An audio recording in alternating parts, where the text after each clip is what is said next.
अस्सलाम वालेकुम हज़रात, आप देख रहे हैं हज़रात और मैं हूँ काशिफ खान और मैं हूँ सलीम आफरीदी और आप देख रहे हैं हज़रात। मैं समझा आप कहेंगे कि मैं हूँ अब तक सलीम आफरीदी। अच्छा, वैसे अब तक जो है वो हर जगह जोड़ता हुआ बड़ा अच्छा लगता है। बिल्कुल बिल्कुल। और अच्छा भी लगता है, जैसे अब तक जो है वो तुमने जितने लाइन भी गुजारी है, इलेक्शन तुम सादिक और अमीन और ये सब नहीं हो। नहीं, सादिक और अमीन मेरे बहुत अच्छे दोस्त रहे हैं। तो अब तक जो लाइफ गुजारी है आपने, उस पर पछतावा क्यों है आप? पछतावा तो खैर नहीं, लेकिन मेरी ख्वाहिश ये है कि ऐसी ही एक और ज़िंदगी अगर गुजारने का मौका मिले तो ज़्यादा जो चीज़ें मिस हो गई हैं उससे आदमी मुस्तफ़ीद हो जाता है। अब तक कितनी लड़कियां आई हैं तुम्हारी जिंदगी में? जहाँ तक अब तक की बात है, अब तक पर आने के बाद अब तक जितना काम किया था वो एक तरफ और अब तक का हज़रात एक। वो बात छोड़ो, ये बताओ अब तक बीवी से कितने झगड़े हुए? अब तक तो एक भी नहीं हुआ। सियासी बयान भी होता है ना कुछ। अब तक किसी की बीवी से मोहब्बत हुई है? देखिए सलीम भाई, जहाँ तक अब तक की ज़िंदगी का ताल्लुक है तो अब तक जितनी भी ज़िंदगी गुजरी अल्हम्दुलिल्लाह बहुत इत्मीनान से और एहतमाम से और एहतराम से गुजरी है। ये बताओ अब तक कितने गेस्ट आ चुके हैं हमारे यहाँ? हाँ, ये एक बड़ा अच्छा सवाल है। अब तक हमारे 200 के करीब गेस्ट आ चुके हैं और आज जो हमारे आने वाले गेस्ट हैं ये अब तक के जितने भी गेस्ट आए हैं उनमें से सबसे अच्छे हैं। उनमें से सबसे भी अच्छे हैं और यकीनन जब 200 एपिसोड हो जाएंगे तो हम एक ख़ास शख्सियत को अपने शो में मदऊ करेंगे। जी हाँ बिल्कुल, वो तो ड्यू है, लेकिन हमारे आज के आने वाले मेहमान हमारे पाकिस्तान की एंटरटेनमेंट इंडस्ट्री का वो नाम कि इन्होंने पूरी ज़िंदगी, यानी मेरा ख्याल है कि कई दहाइयों पर मुश्तमिल जो इनकी फ़नी ज़िंदगी है उसमें इन्होंने बहुत अलग काम किए, अनोखे काम किए हैं और बड़ा अच्छा इनका तजर्बा रहा है। अब इनसे बुला के पूछ भी लेते हैं कि अब तक अदाकारी का जो शोबा था वो सियासत में इनके कितने काम आया। ये बहुत दिल अजीज शख्सियत हैं। अय्यूब खोसो। सर अस्सलाम वालेकुम। जी, तो अय्यूब खोसा साहब पॉलिटिशियन या फिर एज यूजुअल एक्टर हमेशा की तरह? देखिए, एज एन एक्टर तो मैं हूँ 30-35 साल से स्क्रीन पे हूँ और छोटी स्क्रीन पे ज़्यादा हूँ, बड़ी स्क्रीन पे भी आया हूँ, लेकिन बहुत ज़्यादा नहीं। वो तो है, वो वाबस्तगी तो वो तो उसको मैं माइनस कर ही नहीं सकता, है और रहेगी और रहेगी। एज अ पॉलिटिशियन भी उसके भी बहुत से मकासद हैं, बहुत सी चीज़ें हैं जो मेरे जहन में है। मैं वहाँ पे भी जाके जिस तरह से मैंने कोशिश की कि मैं अपनी जो मेरी सोशल लाइफ है, जो मेरी सोशल एक्टिविटीज़ हैं, जो टेलीविज़न इंडस्ट्री या फिल्म इंडस्ट्री में जितना भी मैंने अपना एक वो रखा है, बिल्कुल सही। मैं वही चाहता हूँ कि मैं उसको कंटिन्यू करूँ एज अ पॉलिटिशियन भी, और मैं डिलीवर करूँ। अच्छा, इन्होंने दोनों काम ऐसे चुने जिसमें रिटायरमेंट होती नहीं है, ना पॉलिटिक्स में ना एक्टिंग में। देखिए, एक्टिंग में रिटायरमेंट है अगर आप भूलना ज़्यादा शुरू हो। तो लाइनें भूल जाए। जावेद शेख जब साहब अब आपको- तक काम कर रहे हैं। माशाल्लाह उनकी मेमोरी बहुत अच्छी है। मैं मेमोरी के हवाले से बात करता हूँ कि मिसाल के तौर पे अगर आपको एक लंबा सीन दे दिया जाए नदीम साहब और आपको कहा कि जनाब अगर आपने बहुत ज़्यादा उसके ऊपर, वो तो अगला सोचता है कि यार जहाँ मैंने 10 सीन करने थे वो इनकी वजह से आज 2 सीन हुए, तो फिर वो आपको पता है क्योंकि अब हमारी इंडस्ट्री जबरी रिटायरमेंट हो गई ना फिर। अब अच्छा, हमारी पता है, इंडस्ट्री चूंकि इस मेडिकल तरह की हो गई है कि बुनियाद वहाँ पे फिर अवॉइड करना शुरू कर देंगे, यार है तो बहुत अच्छा एक्टर लेकिन आजकल भूलता बहुत ज्यादा। अच्छा, इतना अच्छा पॉइंट है। देखिए कि एज एन एक्टर रिटायरमेंट उस वक्त बनती है जब आप भूलने लगे, और एज एन पॉलिटिशियन भी रिटायरमेंट उसी वक्त बनती है जब आप भूलने लगे आवाम से किए हुए वादे। नहीं, बिल्कुल आपकी बात सही है, बिल्कुल आपकी बात सही है। देखिए, मैं आपको बताऊं, एज अ पॉलिटिशियन मैं ये नहीं कि मैं किसी को पॉइंट आउट कर रहा हूँ, लेकिन वो यहाँ पे आपके इस कमरे में कुछ तस्वीरें ऐसी लगी हुई है जिनकी वाकई रिटायरमेंट की वो है, लेकिन वो रिटायर नहीं होना चाहता। हो सकता है वो रिटायर अब वो ढूंढ रहे, चलिए मैं ढूंढ रहे किसकी तरह ही चाह रहा हूँ। मैं ममनून होऊंगा आपका अगर आप उसका नाम बता दें। नहीं सर, बस आप ममनून ही रहिए, मैं नाम नहीं बता। बैकग्राउंड बताएं कि कहाँ पैदाइश हुई, वालिदैन वालिद स्पेशली और बहन भाई। देखिए, मेरी पैदाइश जो है वो बलूचिस्तान की है और डिस्ट्रिक्ट जाफराबाद बलूचिस्तान में है, और मेरी रिहाइश जो है वो डिस्ट्रिक्ट जैकाबाद में हमारा गांव है अदशपुर के नाम से। डिस्ट्रिक्ट की तहसील फुल आता है जहाँ पे हमारे आबा व अजदाद की कब्रें हैं, वहीं पे हमारी रिहाइश है।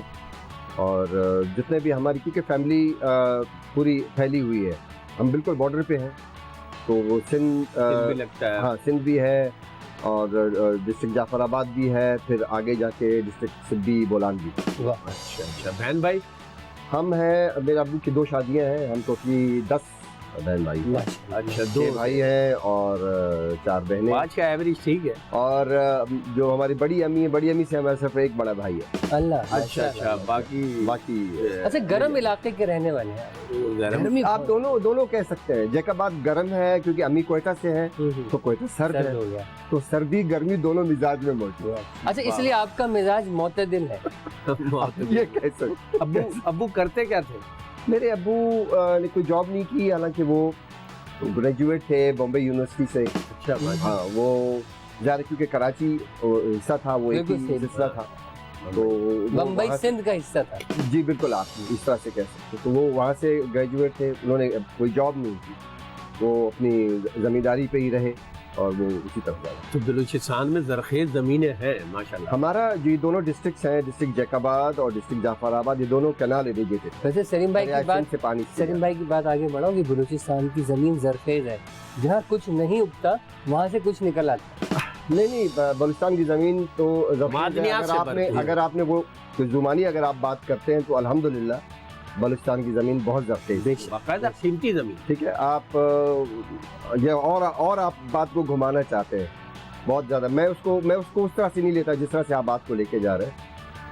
मैं समझता हूँ कि बलूचिस्तान के लोग बहुत ही टैलेंटेड लोग हैं, वाह। बहुत ही मुहिब वतन लोग हैं, बहुत ही वतन से प्यार करने वाले लोग हैं, और वो अपने मुल्क के लिए कुछ करना चाहते हैं, लेकिन बदकिस्मती से कभी कभार ये होता है कि उनको उस तरह से रिस्पॉन्स नहीं और मिलता, कुर्बानियाँ भी रिस्पॉन्ड नहीं किया। कुर्बानियाँ भी दिनों- उन्होंने दी हैं सबसे पिछले ज़्यादा। दिनों जो क्लिप्स मशहूर हुए हैं और बाकायदा यानी बलूचिस्तान के उस फर्जंद को सलाम करने, शहीद फर्जंद को सलाम करने को दिल करता है, जो पिछले दिनों बम धमाके में शहीद हुए, जब उनके झंडे के साथ और पिछले बयानात उनके पाकिस्तान से मोहब्बत देखिए तो लोगों ने बड़ा सलाम किया और बलूचिस्तान से बड़ी उम्मीदें हैं पाकिस्तान। देखिए, इसमें कोई शक नहीं है कि बलूचिस्तान जो है वो हमारे इस मुल्क का एक अहम तरीन हिस्सा है, और इंटरनेशनली भी इसके ऊपर लोगों की बड़ी निगाहें हैं, बड़ा उस तरह से लोग इसको देखते हैं। और उसको मैं ये कहूँगा कि इस तरह के फर्जंद जो अभी पिछले दिनों शहीद हुए, क्या नाम था उनका? नवाब सिराज रईस। नवाबजादा सिराज रईसानी। सिराज रईस। अब आप ये देख लें कि फिर बहुत सी ऐसी बातें हैं जो आपने सोशल मीडिया पे देखा होगा, बहुत से लोगों ने उसके ऊपर बड़ी खुल के अपने राय का इजहार भी किया। फिर हम बहुत ही माफ़ी के साथ, क्योंकि मैं अभी एक चैनल में बैठा हुआ हूँ, तो मुमकिन है अगर आप इसको एडिट ना करें, इसको ऐसे ही चलाने दें, आप ये देख रहे हैं कि हमारा जो मीडिया है उसने उसको किस तरह से लिया। बिल्कुल सही। उन्हीं दिनों में, उसी दिन में वहाँ पे नवाज शरीफ साहब भी आ रहे थे, जो कि अब मुलजिम नहीं है, मुजरिम है। जी, बाकायदा। ठीक है, बाकायदा मुजरिम है। मुजरिम के लिए पूरे दिन चैनल चलता रहा, एक तरफ से वो चलता रहा और दूसरी तरफ से जो उसकी सज़ा पे खुशियाँ मना रहे थे वो चलता रहा। तो आपने ये नहीं देखा कि किसी ने आके ये कहा हो कि नहीं जी, एक सेकंड रुकें ज़रा, यहाँ पे कितनी लाशें गिरी हैं, कितने लोग शहीद हुए हैं, और एक ऐसा सपूत बलूचिस्तान का, एक ऐसा नौजवान, एक ऐसा वो जो अपने मुल्क के लिए, अपने सूबे के लिए बहुत कुछ करना चाहता था, वो शहीद हुआ है। ज़रा रुके ज़रा इसके ऊपर बात करें। ये भाई, उन्होंने मीडिया पाकिस्तान की- पहुंचा नहीं, क्या हुआ? सलीम भाई, ये जो शख्सियत जो शहीद हुई, इन्होंने पूरे बलूचिस्तान की पॉलिटिक्स को चेंज कर दिया और हमाम के दिलों में आप यकीन करें कि ऐसा दिया जलाया बलूचिस्तान से मोहब्बत का कि जो आम आवाम थे पूरे पाकिस्तान की, उनको उस वक्त पता चला कि बलूचिस्तान के ऐसे फर्जंद भी थे इस ज़मीन में कि जिन्होंने पता नहीं कितनी कुर्बानियाँ देकर अपनी जानों की नजराने दी। अभी भी मैं ये कहता हूँ कि जितनी भी पार्टीज हैं बलूचिस्तान के अंदर, वो चाहे कोई भी पार्टी, जितनी भी पार्टीज हैं, वो अगर इलेक्शन के अंदर हैं, अगर वो इलेक्शन में हिस्सा ले रही हैं, वो सारे के सारे मुहिब वतन हैं, क्योंकि ज़ाहिर है वो सूबे के लिए कुछ करना चाहते हैं, वो इस मुल्क के लिए कुछ करना चाहते हैं। उनको आप उस नज़र से देखें। उनको आगे आने इख्तलाफात आपके हो सकते हैं, आपके नजरियाती इख्तलाफात हो सकते हैं, लेकिन वो कहते हैं कि एट द एंड वो यही है कि वो इस सूबे के लिए, वो इस मुल्क के लिए कुछ करना चाहते हैं। सी पैक से क्या फायदा होने वाला है बलूचिस्तान को? अल्लाह करे कि जिस तरह से हम चाहते हैं, जिस तरह से हम सोचते हैं, अल्लाह करे कि वहाँ के नौजवान को, वहाँ के जो जहाँ से सी पैक का वो रास्ता गुजर रहा है, जो रूट गुजर रहे हैं, अल्लाह करे कि ग्वादर और उसके रास्ते में जितने भी शहर आ रहे हैं, वो इस तरह से आबाद हो कि आप जब वहाँ से गुजरे तो आपको ये महसूस ना हो कि यार इस गांव में इस चीज़ की कमी है, यहाँ पे देखो बिजली नहीं है, यहाँ पे मेरी गाड़ी का फ्यूल ख़त्म हो गया तो मैं फ्यूल क्या करूँ, मुझे काश मैं पीछे से कोई डब्बे लेके आता, मुझे खाने को यहाँ कुछ नहीं मिल रहा, पीने को पानी नहीं मिल रहा, बिजली नहीं है, मैं यहाँ पे रेस्ट करना चाहता हूँ। तो अल्लाह करे कि हमारे यहाँ आप देखें, आपके दुनिया में ऐसी चीज़ें आ गई हैं कि आपको ट्रांसमिशन लाइन की ज़रूरत नहीं है। बिल्कुल सही। आप सोलर एनर्जी के ज़रिए बहुत सी आप काम कर सकते हैं। अब पानी का ये भी है कि अगर आपका अंडरग्राउंड पानी नहीं है तो आप वो क्या कहते हैं वो टेक्नोलॉजी कि आप एयर से भी पानी जो है बिल्कुल हासिल कर सकते हैं। बिल्कुल बिल्कुल। भला कर ये सीपैक से हमें ये फायदा है। इंशाल्लाह। बस तो इसी खुशखबरी के साथ कि बलूचिस्तान पाकिस्तान का एक बेहतरीन तरक्की याफ्ता इंशाल्लाह, सूबा इंशाल्लाह। बनने वाला है और यकीनन पाकिस्तान के लिए, पाकिस्तानियों के लिए बड़ी खुशखबरी है, खास तौर पर बलूचिस्तान के हवाले से। ब्रेक पे जा रहे हैं। देखते रहिए। आई लव यू कितने लोगों ने कहा है, कितनी खवातीन ने कहा? लोग मर्द कह देते हैं, नहीं, love मर्द you भी तो- कह देते हैं आजकल। भाई मैंने तो जलसों में बड़े बड़े लीडर को कहते हुए सुना है, love you too, love you all.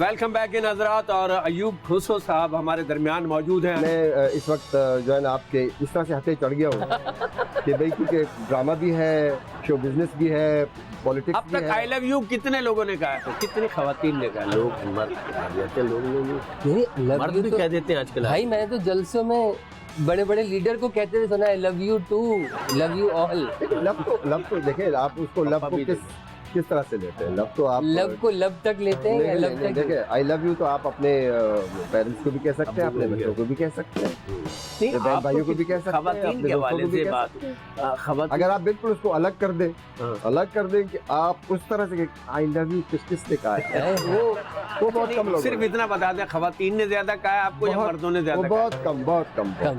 असल में देखिए, खवातीन ने कम। असल में अयूब भाई की जो खास बात है, इन्होंने नेगेटिव रोल्स भी ज्यादा किए ना, तो लोग जरा थोड़ा सा फ्री होते हुए भी थोड़ा सा लोग घबराते हैं, इनकी जो मूछे मुझसे ऐसा कोई वो- जितने सॉफ्ट हैं ये, हम मिलते रहते हैं अक्सर तकारीब में और इनके ख्यालात से आगाही होती रहती है। बहुत नरम मिजाज और समाजी हवाले से तो आप बहुत वर्क करते मैं ना हैं। मोतदिल है माशाल्लाह, हाँ? मोतदिल है ना सर्द ना सर्द गरम। सर्द गरम। अच्छा, और ख़ास बात जो अच्छी बात है, जो जिसको रिकग्नाइज करना चाहिए कि हमारी फील्ड से वाबस्ता वो लोग जो ज़ाहिर है जिनकी पोजीशन अब डाउन हो गई है, उनका बड़ा ख्याल रखते हैं, टेक केयर करते हैं। देखिए ये जो आप आर्ट एंड कल्चर के हवाले से बात करते हैं, बदकिस्मती से हमारे मुल्क में इसको उस तरह से नहीं देखा जाता। बिल्कुल। हमारे जो बहुत बड़े बड़े लेजेंड्स गुजरे, वो किस तरह से गुजरे, किस तरह से उनकी ज़िंदगी गुजरी, किस तरह से वो आप भी जानते हैं, मैं भी जानता हूँ, और हमारे जो इस चैनल को लोग देख रहे हैं वो भी जानते हैं। एक्टिंग में कौन आइडियल रहा है? एक्टिंग में अगर आप मुझसे बिल्कुल, हमारे मुल्क में बहुत ज़बरदस्त एक्टर्स हैं, हाँ, हमारे मुल्क में बहुत ज़बरदस्त एक्टर्स हैं, इसमें कोई शक की गुंजाइश नहीं। बिल्कुल सही। इवन मैं भी ये भी कहता हूँ कि जो हमारे एक्टर्स हैं, माशाल्लाह आप जो सामने अल्लाह। बैठे हुए हैं, आप लोगों ने भी अपना एक लोहा बनवाया, ठीक है, चाहे वो हमारे मुल्क में हालांकि हो, हमारा चाहे मुल्क से बाहर हो। हमारे इत्तेफाक फाउंडर से कोई ताल्लुक नहीं है। चले लोहे के लिए क्या कहें, नहीं सही, लोहा ठीक। चले सोना बनवाया, स्टील बनवाया। सोना तो मुड़ मुड़ा जाए। लेकिन अब मैं एक्टर कैसे बना, वो सच्ची बात है कि मैं, क्योंकि जब हम कोयटा में थे तो हम उर्दू फिल्में हमारे यहाँ कोयटा में बहुत कम लगती थी। सिनेमाज में एक दो सिनेमाज थे जो कि बहुत अंग्रेजी फिल्में ज़्यादा लगाया करते थे, तो हम अंग्रेजी फिल्में देखने के लिए जाते थे। तो वहाँ पे जो भी हॉलीवुड के एक्टर्स थे, उन्हीं से वो एक मेरी इंस्पिरेशन वाह।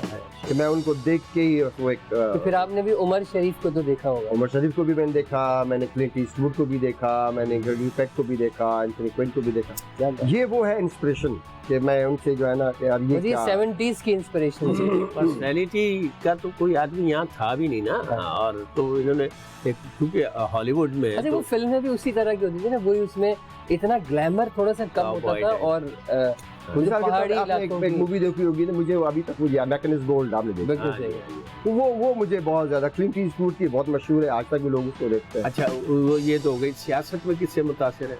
ज़ेडी भुट्टो, क्या जुल्फ़िकार अली भुट्टो साहब।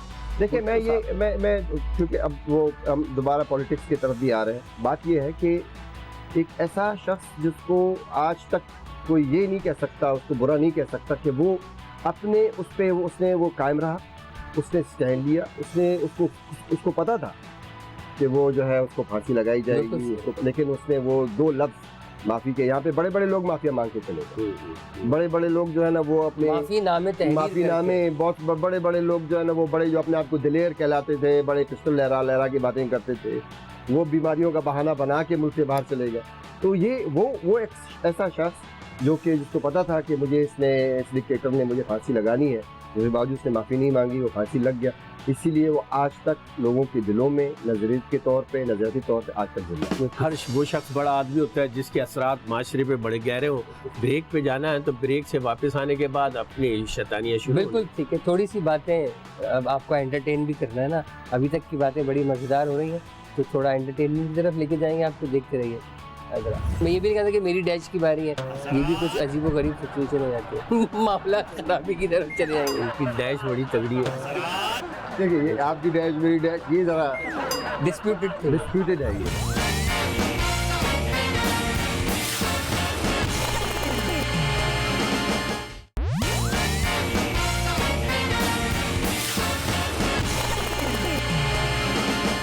वेलकम बैक इन हजरात। अयूब खुशो हमारे दरमियान मौजूद है और सियासत पे बातें हुई, आपसे समाजी हवाले से बातें कुछ गुनगुनाते भी हैं, गाने वाने में भी नगमा गाने भी सिर्फ अपने लिए, सिर्फ अपने लिए। और ये वक्त कौन सा होता है?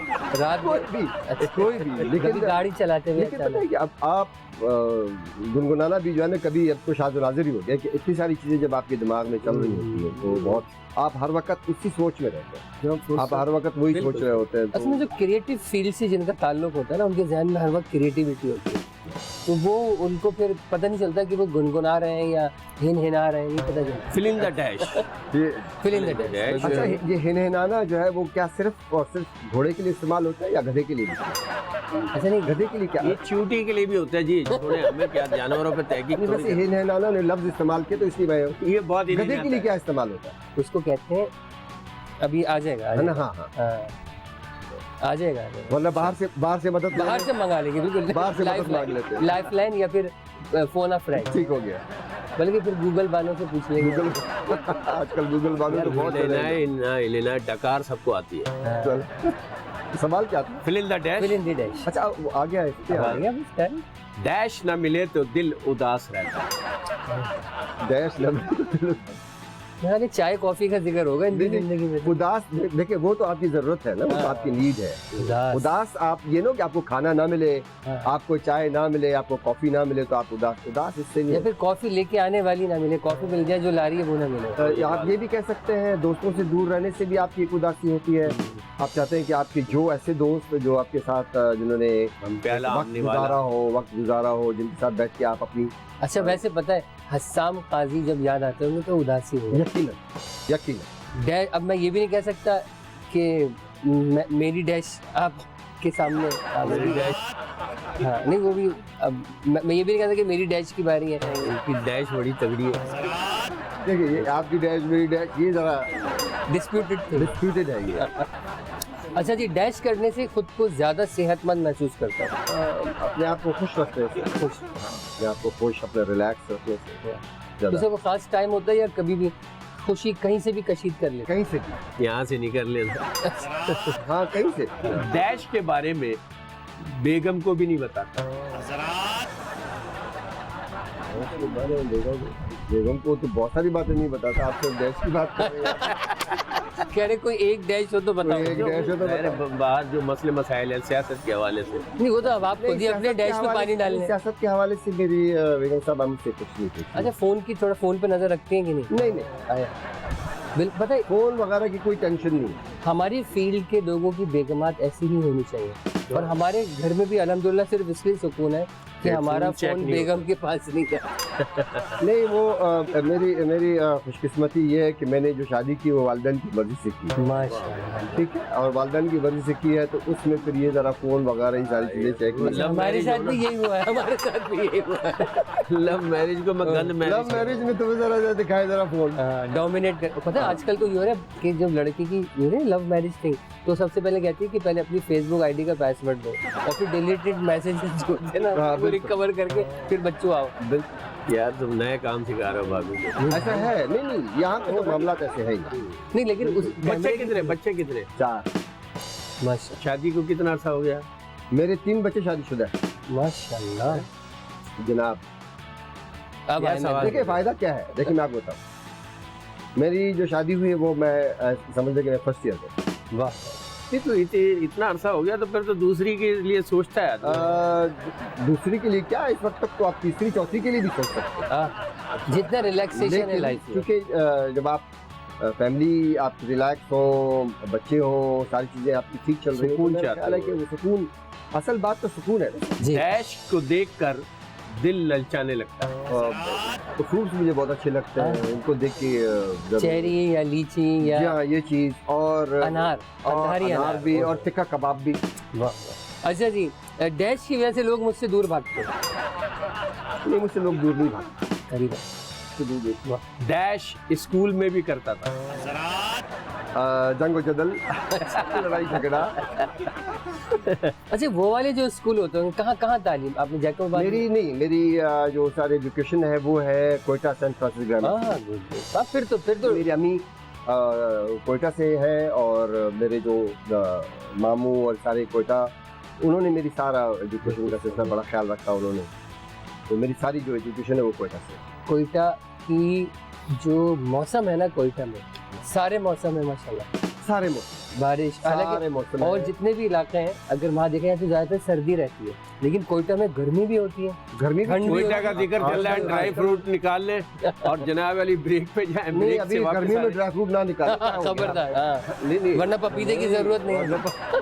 कोयटे से तो तस्वुर यही है, तो कोयटा जा रहा हूँ बादाम ले आना, नहीं, एक हाँ। जमाने में तो अखरोट ले आना। कपड़े याद है हाँ। जो वो कपड़ा आता था कोयटा से, स्मगलिंग का काम था। हाँ, लेकिन खैर कराची में भी ठीक ठाक मिलता। अब तो हाँ, मिलता बिल्कुल। है। ब्रेक पे जा रहे हैं, ब्रेक से वापस आने के बाद फिर नया सेगमेंट होगा, देखते रहिए। अच्छा, गंजी लड़की। ये इसका हंसना जो है ना कुछ मालिक खेस लग रहा है, ये कोई आप नहीं सके, इस तरह के कई नुक्ते कम ज्यादा ना हो जाए। नहीं वाला नहीं।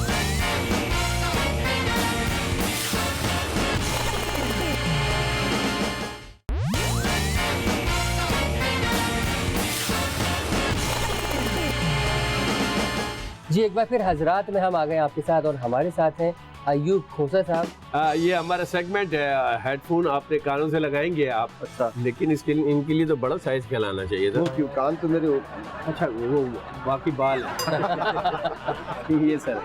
अच्छा ये सेगमेंट ऐसा ही, इसको विस्पर राउंड कहते हैं। ओके। आपके कान में गाने बज रहे होंगे तो हमारी आवाज़ तो पहुंचेगी नहीं, तो जो हमारी लिपसिंग है उससे आपने अंदाजा लगाना है कि लफ्ज, हमने कुछ लफ्ज क्या हम पूछेंगे, पूछा कुछ है? जुमले आते। सफूरा गोट।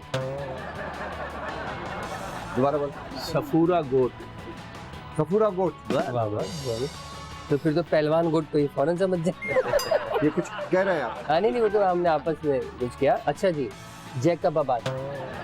जैकबाबाद। अरे वाह। गंजी लड़की। गंजी लड़की। ये इसका हंसना जो है ना कुछ मालिक खेस लग रहा है, ये कोई आप नहीं सके, इस तरह के कई नुक्ते कम ज्यादा ना हो जाए। नहीं वाला नहीं। गंजी लड़की। लड़की, गंजी। अच्छी लड़की, गंजी लड़की। गंजी लड़की। अच्छा जी, बस कर जाओ यार। एक सिर्फ एक, ठीक है। गुलिस्तान जौहर। पास पास कर दिया। Disco bakery. पास कर दे, खुदा को मारे नहीं, यहाँ पे घुटन उठे। मैंने पूछा था गुलिस्तान जौहर। ओ देखे यार, मैंने बोला था डिस्को बेकरी। बहरहाल गाना अच्छा था यार। हाँ, ये ऐसे गाने बजाते हैं। Sunny thank you sir, Leone. Thank you, बहुत जबरदस्त गाने। क्या सनी लियोन का लग गया क्या? मैं क्या कहूँ। आप देख रहे हैं हजरात और हमारे साथ हैं अयूब खोसा साहब। चलते हैं ब्रेक की तरफ और ब्रेक के बाद हमारा लास्ट सेगमेंट होगा हाँ या ना। देखते रहिए। हजरात, इंसान बीवी को रोज आई लव यू बोल रहा है, रोज आई लव यू बोल रहा है, तो क्या बीवी हमेशा खुश रहेगी? नहीं। तो यकीन नहीं करेगी। और अगर बीवी और अपनी वो ना हो, बोलेगी कि कोई दाल में कुछ काला है, हो क्या गया, ये रोज आई लव यू बोल रहा है, कहीं कुछ गड़बड़ है, और वो फिर आपके पीछे पड़ जाएगी।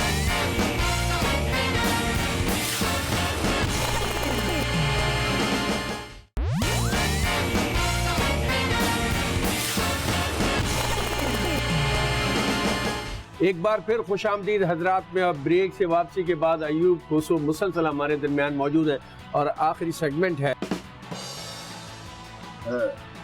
सर ये हाँ या ना में जवाब देना आपने। बिल्कुल सर। आप अभी दूसरी शादी नहीं कर रहे हैं? नहीं कर रहा। आप अभी दूसरी शादी नहीं कर रहे? नहीं कर अभी नहीं कर रहे। अभी नहीं कर रहा। वैसे एक्टर्स की बीवियां जो होती है ना, वो बहुत ही साबिर होती है, क्योंकि हाँ ये हाँ। बनता है बिल्कुल। और क्योंकि वजह ये है कि रातों को आप नहीं है, कभी दिन में नहीं है, कभी 6-6 दिन के लिए नहीं है, वो खुद मर्द बन जाती हैं अपने घर का। देखिए अगर बड़ा टेक है। अंडरस्टैंड नहीं करेंगी तो वो फिर काम कर नहीं सकते। बिल्कुल। अंडरस्टैंड करना चाहिए कि ये जॉब है उसकी और यहीं से उसने वो पैसा और भी फी ज़माना सबसे अच्छी बात यह है कि जो शख्स जितना ज़्यादा मसरूफ नज़र आ रहा है, इसका मतलब है कि उसकी बीवी उतनी ही ज़्यादा साबिर है। तो मसरूफ देखिए नजर आना, मसरूफ रहना भी चाहिए। आए है। मसरूफ रहना भी। अच्छा, अगर इंसान बीवी को रोज़ आई लव यू बोल रहा है, रोज़ आई लव यू बोल रहा है, तो क्या बीवी हमेशा खुश रहेगी? नहीं। तो यकीन नहीं करेगी। और अगर बीवी और अपनी वो ना हो- बोलेगी कि कोई दाल में कुछ काला है, हो क्या गया, ये रोज आई लव यू बोल रहा है, कहीं कुछ गड़बड़ है। आए है। और वो फिर आपके पीछे पड़ जाएगी। कुछ तो गड़बड़ है। कहीं खिफ़्फ़त मिटा रहा है अपनी। हाँ, आपके चोर की दाढ़ी में तिनका। आपके ख्याल में मायरा खान और मीरा दोनों में सिर्फ इंग्लिश का फर्क है?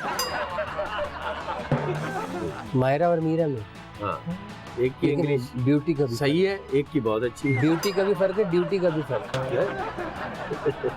नहीं खूबसूरत तो माश दोनों है। हाँ। आपके ख्याल में एक्टिंग एक ऐसा प्रोफेशन है जिसमें लड़कियों को कम मेहनत करनी पड़ती है? आपके ख्याल में पीटीवी अब भी शोबिज में अहम किरदार अदा कर रहा है? नहीं, बहुत PTV कम है, बहुत कम बहुत है। पीछे हो गया। इसके ऊपर अगर डिटेल में हम जाएं हाँ।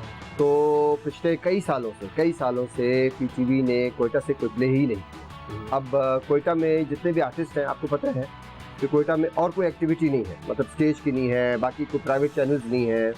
तो वहाँ का जो एक्टर है या वहाँ की जो एक्ट्रेस है या वहाँ का जो लिखने वाला है, वो बेचारा कुछ नहीं करता। और स्टेज प्रोग्राम्स भी नहीं होते थे। नहीं पिछले कुछ सालों में कुछ नहीं, उस थोड़े तरह से बहुत हुए हैं, लेकिन नहीं, उस तरह से नहीं। जितना हम फ्री आपको तो हम देखिए shows करने जा रहे हैं। स्टेज के हवाले से अगर देखें तो कराची भी स्टेज के हवाले से बहुत बड़ा उसका वो एक उसकी कंट्रीब्यूशन थी। नीचे लेकिन कराची से भी बदकिस्मती से इस तरह से स्टेज बिल्कुल बिल्कुल। आर्ट्स काउंसिल में हो रहा है थोड़ा बहुत, लेकिन ज्यादा होना चाहिए। कराची जिस तरह का बैनुल अक़वामी सतह पर थिएटर मशहूर हुआ, खासतौर और उमर भाई और मुईन अख्तर भाई के हवाले से, तो लेकिन वो फिर अब उस डगर पे नहीं चल रहा। ठीक उसकी है, वजह हालात है, फनकार नहीं है। क्या बात है। नहीं, फनकार तो किसी भी सूरत में नहीं।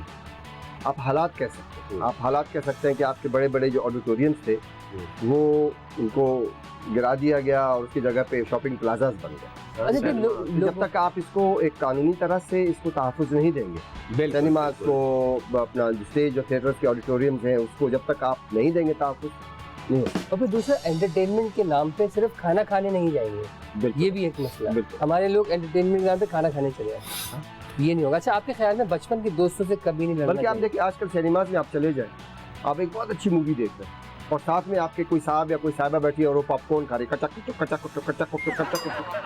पी रही है, बच्ची भी साथ है, बेटा भी साथ। बेटा नहीं करो, क्या कर रहे हो, ना करो, ये नहीं करो। अब आप हैरान हैं कि आप मूवी देखें या ये देखें। और वो मूवीज तो आप सोफे लगाए हुए हैं ना, वो बल्कि पलंग लगाए हुए हैं हाँ, लेट के देखे आप, रिक्लाइनर्स लगा दिए हैं और लेट ये गए। करें, बताइए जी। गरीब आदमी मतलब के लिए डबल तो बेड डलना रहेगा। फिल्म मर गई है। ये बोले डबल बेड डलना रह गया, रिक्लाइनर्स लगा दिए। तुम्हारे अरमान तुझ पे कुर्बान। अच्छा जी, एक आखिरी क्वेश्चन है कि आपके तुम्हारी ख्याल तरफ में बचपन के दोस्तों से कभी नहीं लड़ना चाहिए, क्योंकि वो हमारे सारे राज जानते हैं। देखिए बचपन के दोस्तों से आपकी लड़ाई भी होती है, अगर वो आपके राज जानते हैं तो आप भी उनके राज जानते हैं। तो बचपन के दोस्त जो है वो बहुत ही कीमती हैं, उनको आपको संभाल के रखना चाहिए। तो इसमें हम और हाँ में उनके जवाब साथ- देंगे या ना में? और आपने क्या कहा, मैंने मेरे ख्याल जवाब तो मैं दे ही रहा हूँ। हाँ, उनके दोस्तों से नहीं लड़ना लेकिन चाहिए। नहीं उसको लड़ना आप कर चाहिए, लेना उनसे जरा। आपको मोहब्बत करनी चाहिए, उनके साथ आपका एक इंटरेक्शन होना चाहिए, राब्ता रहना चाहिए, क्योंकि वो एक ऐसा एक असासा है, आपका कीमती असासा है, जिसको आप गंवाना जो है ना वो आप अफोर्ड ही नहीं करते। आपके ख्याल में बिलावल अगले साल शादी कर ले?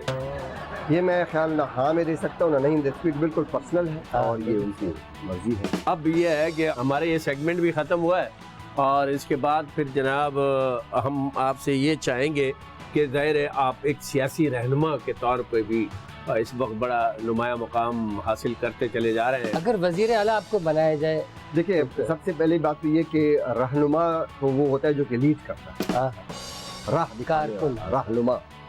तो मैं अभी रहनुमा नहीं हूँ, मैं एक उस कारवां के हिस्से में, कारवां का हिस्सा।